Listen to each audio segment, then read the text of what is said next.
ನಿಮ್ ಜೀವನದಲ್ಲಿ ತುಂಬಾ ಜನ ಈ ಸೈಕೋಪಾತ್ಗಳು ಬಂದು ಅದು ಕೂಡ ನನ್ನ ಪರಿಸ್ಥಿತಿ ನನ್ನ ಹಣೆ ಬರಾನೆ ಅನ್ಕೋತೀನಿ. ಬ್ಯಾಂಕ್ ಅಂದ ಕೂಡಲೇ ಬ್ಯಾಂಕ್ ಅವ್ರ ಅಂತ ನಾನೇ ಪರಿಚಯ ಮಾಡ್ಕೊಂಡ್ಬಿಡ್ತಿದ್ದೆ. ತಾಳೆ ಹಾಕಿ ನೋಡ್ತಾ ಇರ್ಲಿ, ಅವಾಗ ನಂಬಿಡ್ತಾ ಇದ್ದೆ. I was innocent. ನನ್ನ ಪರಿಸ್ಥಿತಿನಷ್ಟೇ ಬ್ಲೇಮ್ ಮಾಡ್ತೀನಿ.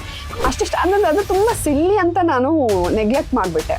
ಆತನಿಗೆ ಏನಾಗೋಯ್ತು, ಓಕೆ ಇವರು ನನಗ್ ಮೋಸ, ಆ ಮನುಷ್ಯ ಅನ್ಕೋತಾ ಇರೋದು ನನ್ನ ಹತ್ರ ನನಗೆ ಇವ್ರು ಮೋಸ ಮಾಡ್ತಿದಾರೇನೋ ಒಂದು ಮನಸ್ಥಿತಿಲಿ ಏನ್ ಮಾಡ್ಬಿಟ್ಟ, ಎಲ್ಲಾ ಚಾನಲ್ಗೂ ಏನೇನೋ ಲೆಟರ್ ಬರೆಯೋದು, ಅವನೇ ಬರೆಯೋದು, ನನ್ನ ಸೈನ್ ಎಲ್ಲ ಹಾಕೋದು. ಈಗ ನಾನ್ ಬರೆಯೋ ತರ ನಾನ್ ಬರ್ಬಿಟ್ಟು ಕೆಟ್ಟಾಗಿ ನನ್ನ ಬಗ್ಗೆನೇ ಬರ್ಕೊಂಡು ನಾನು ಸೈನ್ ಹಾಕ್ತೀನ, ಅದೇ ಅಷ್ಟು ಹುಚ್ಚ ಅವನು. ಆಮೇಲೆ ಹೈದ್ರಾಬಾದ್ ಹೋಗಿ ಪೊಲೀಸ್ ಕಂಪ್ಲೇಂಟ್ ಎಲ್ಲ ಕೊಟ್ಟು ಅವಾಗ ಆ ವ್ಯಕ್ತಿ ಹತ್ರನೂ ನಾನು ಸಾಲ ಮಾಡಿದೆ.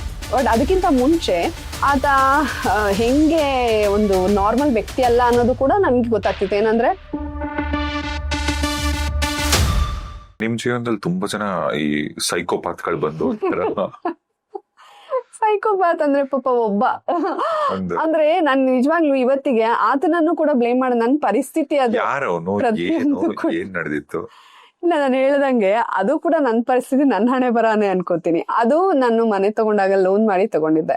ನನ್ಗೆ ನ್ಯಾಷನಲೈಸ್ ಬ್ಯಾಂಕ್, ಹೌದು ನ್ಯಾಷನಲೈಸ್ ಬ್ಯಾಂಕ್ ಲೋನ್ ಆಗಿರ್ಲಿಲ್ಲ. ನನಗೆ ಯಾರಾದ್ರೂ ಒಬ್ಬ ವ್ಯಕ್ತಿ ಬ್ಯಾಂಕ್ ಅಂದ ಕೂಡಲೇ ಬ್ಯಾಂಕ್ ಅವ್ರ ಅಂತ ನಾನೇ ಪರಿಚಯ ಮಾಡ್ಕೊಂಡ್ಬಿಡ್ತಿದ್ದೆ. ಅಷ್ಟು ನನಗೆ ನನ್ಗೆ ಅವಾಗ ಈಗಿನಷ್ಟು ಕೂಡ ಲಿಂಕ್ಸ್ ಇರ್ಲಿಲ್ಲ, ಏನಿರ್ಲಿಲ್ಲ. ಮೀಡಿಯಾದವ್ರಿಗೆ ಲೋನ್ ಕೊಡಲ್ಲ ಅಂತ ಅಂದ್ರು. ಆಮೇಲೆ ಹೋಗಿ ನಾನು ಎಲ್ಲೋ ಒಂದು ಜಾಸ್ತಿ 14% ಇಂಟ್ರೆಸ್ಟ್ಗೇನೋ ತಗೊಂಡಿದ್ದೆ. ಅದಕ್ಕೆ ಅದು ಲಾಯರ್ಸ್ ಅಸೋಸಿಯೇಷನ್ ಅಲ್ಲಿ ತಗೊಂಡಿದ್ದು.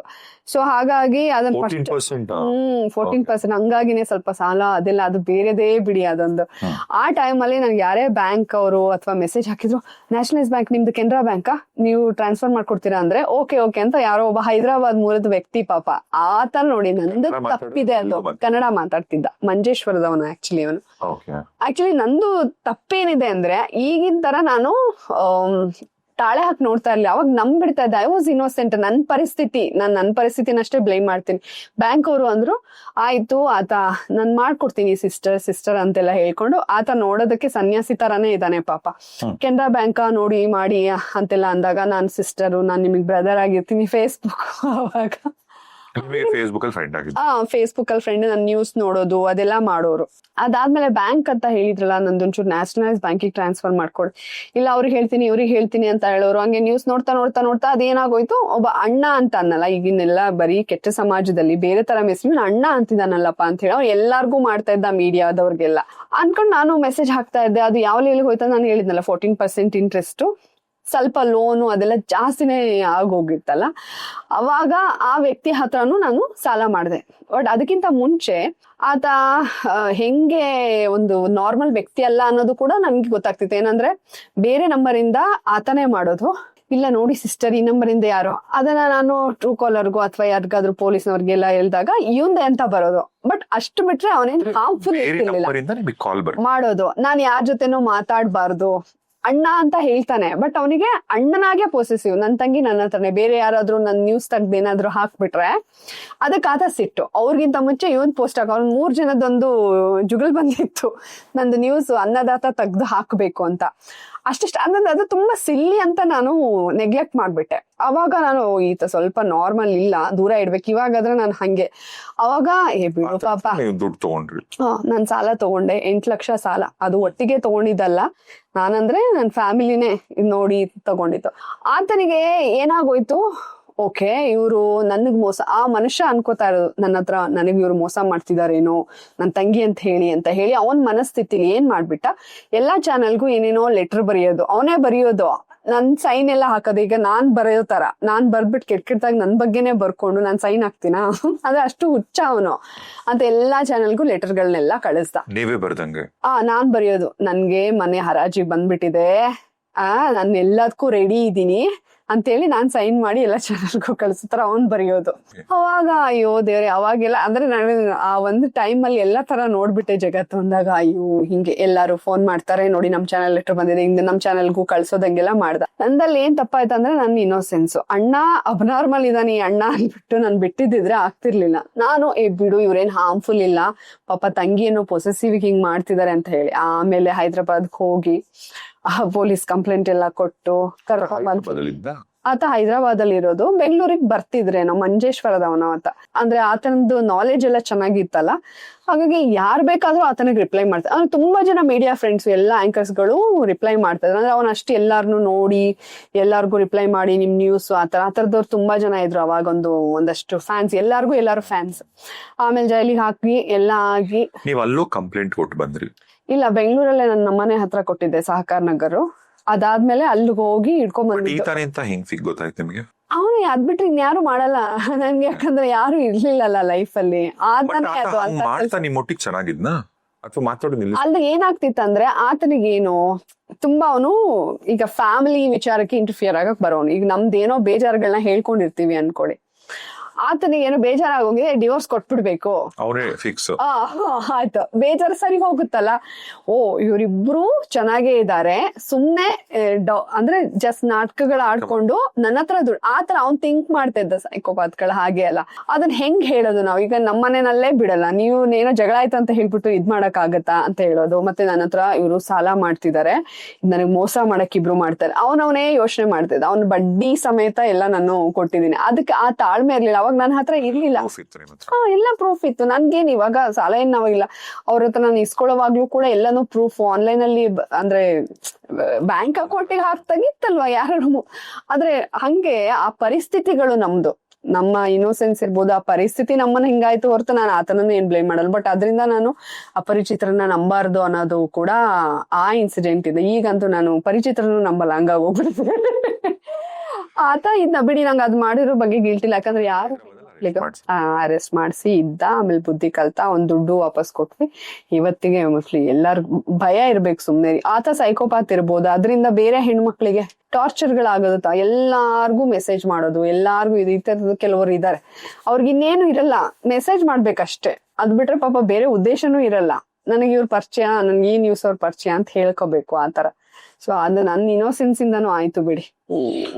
ಸೊ ಈಗ ಆಸ್ ಎ ಸಿಂಗಲ್ ಮದರ್ ಆಗಿ, ಸಿಂಗಲ್ ಪೇರೆಂಟಿಂಗ್, ಮಗನ ಬೆಳೆಸೋದು, ಆಕ್ಚುಲಿ ಸಿಂಗಲ್ ಪೇರೆಂಟು ಇವ್ರ ಪಾಪ ಇಷ್ಟೊಂದು ಕಷ್ಟ ಪಡ್ತಿದ್ದಾರೆ, ಇಷ್ಟೊಂದು ಕೆಲಸ ಮಾಡ್ತಾರೆ, ರೆಸ್ಟ್ ಮಾಡ್ಲಿ.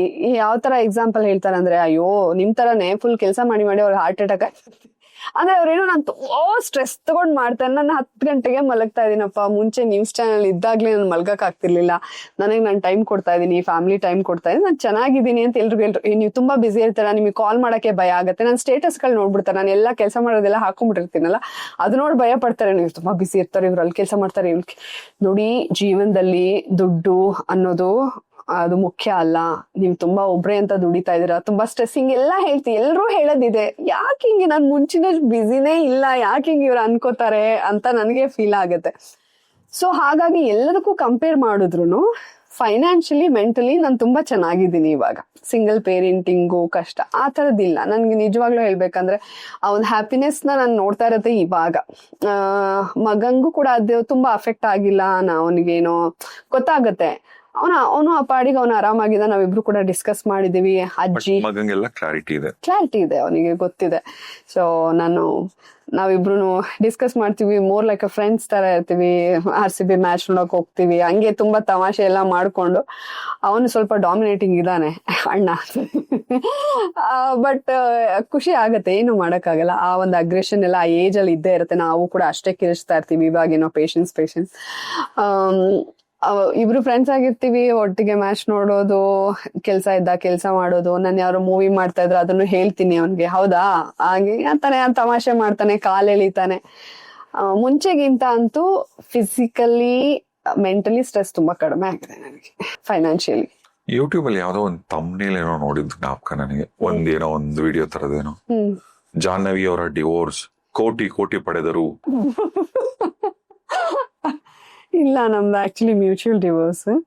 ನಾನೇನು ಕಷ್ಟಪಟ್ಟು ಮನೆ ಮಾಡಿದ್ನೋ ಅದು ಒಂದ್ ನನಗ್ ಸಾಕು, ಇನ್ನೇನು ಬೇಡ ಅಂತ ಹೇಳಿ ಅದು ಒಂದಷ್ಟೇ. ಅದೇ ನನ್ಗೆ, ಯಾಕಂದ್ರೆ ತುಂಬಾ ನಾನು ಕಷ್ಟಪಟ್ಟಿದ್ದೀನಿ ಆ ಮನೆ ತಗೊಳೋದ್ರ ಹಿಂದೆ. ತುಂಬಾ ಪರಿಶ್ರಮ ನಂದಿದ್ದಿದ್ರಿಂದ ನಾನು ಅದನ್ನ ಕೇಳ್ದೆ. ಅದು ಬಿಟ್ರೆ ನಾನು ಏನೂ ಕೇಳಿಲ್ಲ. ಸೊ ನಂಗೆ ಬೇಕು ಆಗಿಲ್ಲ. ಅದು ಏನಂದ್ರೆ ನನ್ಗೆ ಪೀಸ್ ಆಫ್ ಮೈಂಡ್ ತುಂಬಾ ಮುಖ್ಯ ಆಗುತ್ತೆ. ಯಾವುದೇ ಒಂದು ವಿಚಾರನೋ ಎಳಿಯೋದು, ಅವ್ರಿಗೆ ಫೋನ್ ಮಾಡಿ ಬೈಯೋದು, ಅದ್ ಯಾವ್ದು ನನಗೆ ಇಷ್ಟ ಇಲ್ಲ. ನನ್ಗೆ ಅದು ಎನರ್ಜಿ ವೇಸ್ಟ್ ಅಂತ ಅನ್ಸತ್ತೆ. ನನ್ಗೆ ಪೀಸ್ ಆಗಿರ್ಬೇಕು, ಪೀಸ್ಫುಲ್ ಆಗಿರ್ಬೇಕು, ನೆಮ್ಮದಿ ಬೇಕು ಅಂತ. ಹಾಗಾಗಿ ಕೆಲವೊಂದೆಲ್ಲ ಅವ್ರ ಕಡೆಯಿಂದ ತುಂಬಾ ಇದಾದ್ರೂ ನಾನು ಅದನ್ನ ಬೆಳ್ಸಕ್ಕೂ ಹೋಗಲ್ಲ, ರಿಯಾಕ್ಟ್ ಮಾಡಕ್ ಹೋಗಲ್ಲ ಈಗ. ಸೊ ಹಾಗಾಗಿ ಈ ತರದೆಲ್ಲ ತುಂಬಾ ಮಾತುಗಳು ಬರ್ತಾನೆ ಇರತ್ತೆ, ಹಂಗಂತೆ ಹಿಂಗಂತೆ ಹಂಗಂತೆ ಅಂತ. ಅದ್ ನೋಡಿದಾಗ ನಂಗೆ ತುಂಬಾ ನಗುನು ಬರುತ್ತೆ ಸಿಕ್ಕಾಬಟ್ಟೆ. ಯಾಕಂದ್ರೆ ಈಗ ನನ್ ಫ್ಯಾಮಿಲಿ ನನ್ ಜೊತೆಗಿದಾರೆ, ಅವ್ರಿಗೆ ಗೊತ್ತಿದೆ ಅಲ್ಲ, ನಾನು ಅವ್ರಿಗೆ ಹೇಳಿ ನಗ್ತಾ ಇರ್ತೀನಿ, ನೋಡಮ್ಮ ಹಿಂಗಂತೆ ಹಂಗಂತೆ, ಅವರು ನಗ್ತಾರೆ, ಅವರು ಎಂಜಾಯ್ ಮಾಡ್ತಾರೆ. ಜನಗಳ ಬಾಯಂತೂ ನಾವು ಮುಚ್ಚಕ್ಕಾಗಲ್ಲ. ಹಾಗಂತ ನಾನು ಅವ್ರನ್ನೂ ಬ್ಲೇಮ್ ಮಾಡಲ್ಲ. ಅವ್ರಿಗೆ ಏನೋ ಖುಷಿ ಕೊಡುತ್ತೆ ಅನ್ಸುತ್ತೆ, ಹಾಕೋತಾರೆ. ನನ್ ಬಗ್ಗೆ ಅಂತಲ್ಲ, ಎಲ್ರ ಬಗ್ಗೆನೋ ಹಾಕ್ತಿರ್ತಾರೆ. ಹೌದು, ನೀವ್ ಹೆಂಗ್ ರಿಯಾಕ್ಟ್ ಮಾಡ್ತೀರಾ? ಈಗ ಏನಾದ್ರು ಕಮೆಂಟೋ ಅಥವಾ ಯಾರಾದ್ರೂ ಈ ನೆಗೆಟಿವ್ ಟ್ರೋಲಿಂಗೋ? ನಂಗೆ ತುಂಬಾ ನಗು ಬರುತ್ತೆ. ನನಗೆ ಎಷ್ಟು ನಗು ಬರುತ್ತೆ ಅಂದ್ರೆ, ಇಲ್ಲ ನಂಗೆ ಯಾವತ್ತೂ ಡಿಸ್ಟರ್ಬ್ ಮಾಡಿಲ್ಲ. ಅದು ತುಂಬಾ ನಗು ಬರುತ್ತೆ. ಯಾಕಂದ್ರೆ ನನ್ಗೆ ನನ್ ಫ್ಯಾಮಿಲಿ ಅಷ್ಟೇ, ನನಗೆ ನನ್ ಫ್ಯಾಮಿಲಿ, ನನ್ ಕ್ಲೋಸ್ ಫ್ರೆಂಡ್ಸ್, ಅವರ ರಿಯಾಕ್ಷನ್ನೇ ನನ್ಗೆ ಇಂಪಾರ್ಟೆಂಟ್. ಯಾಕಂದ್ರೆ ಅವ್ರು ನನ್ನ ನೋಡಿರ್ತಾರೆ. ಸೊ ಅದು ಬಿಟ್ಟು ಇನ್ಯಾರು ಹೇಳಿದಾಗ ತುಂಬಾ ನಗು ಬರುತ್ತೆ. ಆ ಕಮೆಂಟ್ಸ್ ಸೆಕ್ಷನ್ ಒಂದ್ ಓಪನ್ ಮಾಡಿದಾಗ ಅವರ ಡಿಸ್ಕಷನ್ ಅದೆಲ್ಲ ನಂಗೆ ತುಂಬಾ ನಗು ಬರ್ತಾ ಇರುತ್ತೆ. ಟೈಮ್ ಇದೆ, ಫನ್ನಿ ಕಮೆಂಟ್ಸ್. ಇವಳು ಹಿಂಗೇನೋ ಈಗೇನೋ ಒಂದ್ ಡ್ರೆಸ್ ಹಾಕೊಂಡಿರ್ತೀವಿ, ಏನೋ ಅದಕ್ಕೆ ಹಿಂಗಾಗಿದ್ದಕ್ಕೆ ಇವಳು ಹಿಂಗೆಲ್ಲ ಮಾಡೋದಕ್ಕೆ ಗಂಡನ ಹತ್ರ ಡಿವೋರ್ಸ್ ತಗೊಂಡಿದ್ದಿ ಇವಳು ಅಂತ ಹಾಕಿರ್ತಾರೆ. ಅಥವಾ ಇಲ್ಲ, ಅದು ತುಂಬಾ ವಲ್ಗರಾಗೂ ಇರುತ್ತೆ. ಏನಪ್ಪಾ, ಬಟ್ಟೆ ಮೇಲೇನೆ ಜಾಸ್ತಿ ಕಮೆಂಟ್ ಹಾಕ್ತಿರ್ತಾರೆ. ಇವಳ ಇದಕ್ಕೋಸ್ಕರನೇ ಗಂಡನಿಂದ ಡಿವೋರ್ಸ್. ಅದಕ್ಕೆ ಅಂತ ಅಲ್ಲ, ನಮ್ ಜೀವನದಲ್ಲಿ ಏನಾಗಿರುತ್ತೆ ಅವರಿಗೆ ಗೊತ್ತೇ ಇರೋದಿಲ್ಲ. ಆಮೇಲೆ ಕಮೆಂಟ್ ಬಾಕ್ಸ್ಗೆ ಸ್ವಾಗತ, ಇಲ್ಲಿ ಊಟ ತಿಂಡಿ ವ್ಯವಸ್ಥೆ ಮಾಡಿದೀವಿ, ಯಾರೆಲ್ಲ ಕಮೆಂಟ್ ಮಾಡ್ತಾರೋ ಅವರಿಗೆ ಊಟ ತಿಂಡಿ ವ್ಯವಸ್ಥೆ ಮಾಡಿ, ಅದೆಲ್ಲ ತುಂಬಾ ನನ್ಗೆ ಸಿಲ್ಲಿ ಅಂತ ಅನ್ಸುತ್ತೆ. ಮತ್ತೆ ನಗು ಬರುತ್ತೆ ಹೊರತು ಕೋಪ ಏನ್ ಬರಲ್ಲ. ಅದೇನೇನೋ ಮಾಡ್ತಿರ್ತಾರೆ. ನಾನು ಕೆಲವೊಂದೆಲ್ಲ ಡಿಲೀಟು ಮಾಡಲ್ಲ. ಒಂದೊಂದ್ ತುಂಬಾ ಹೇಳ್ದಾಗ ಕೆಲವೊಂದ್ ಪಾಪ ಈಗ ಕೊಲ್ಯಾಬ್ ಕೊಟ್ಟಿರ್ತೀವಿ, ಅವ್ರ ಪಾಪ ಅದಾಗಲ್ಲ ಅಂತದನ್ನ ನಾನು ಡಿಲೀಟ್ ಮಾಡ್ತೀನಿ. ಇಲ್ಲ ಅಂದ್ರೆ ಅದು ಇದ್ದಿದ್ದೆ, ಅದು ಹಾಕ್ತಾನೆ ಇರ್ತಾರೆ. ನೀವ್ ಎಷ್ಟಂತ ಡಿಲೀಟ್ ಮಾಡಕ್ ಆಗುತ್ತೆ? ಅವ್ರು ನೀವ್ ಈಗ ಹೇಳಿ ನೀವು ಮಾಡ್ಬೇಡಿ ಅಂದ್ರೆ ಅವ್ರು ಮಾಡ್ದಂಗೆ ಇರ್ತಾರೆ. ಅವ್ರು ಮಾಡ್ತಾನೆ ಇರ್ತಾರೆ, ಅವ್ರು ಬಿಡೋದಿಲ್ಲ. ಅದಕ್ಕೆ ನಂಗೆ ಯಾವತ್ತೂ ಅಫೆಕ್ಟ್ ಮಾಡಿಲ್ಲ ಅದೆಲ್ಲ. ಯಾಕಂದ್ರೆ ನನಗೆ ಮೇನು ನಮ್ ಫ್ಯಾಮಿಲಿಯವ್ರಿಗೆ ಏನ್ ಗೊತ್ತಿರುತ್ತೆ ಸತ್ಯ. ಅವ್ರು ಹೆಂಗ್ ರಿಯಾಕ್ಟ್ ಮಾಡ್ತಾರೆ, ನನ್ ತಪ್ಪಿರ್ಲಿ ಸರಿ ಇರ್ಲಿ, ಅವ್ರೇನ್ ಹೇಳ್ತಾರೆ, ಅವ್ರ ರಿಯಾಕ್ಷನ್ನೇ ನನಗೆ ಇಂಪಾರ್ಟೆಂಟ್ ಹೊರತು ಇದು ಯಾವ್ದು ನನಗೆ ಇಂಪಾರ್ಟೆಂಟ್ ಅಲ್ಲ.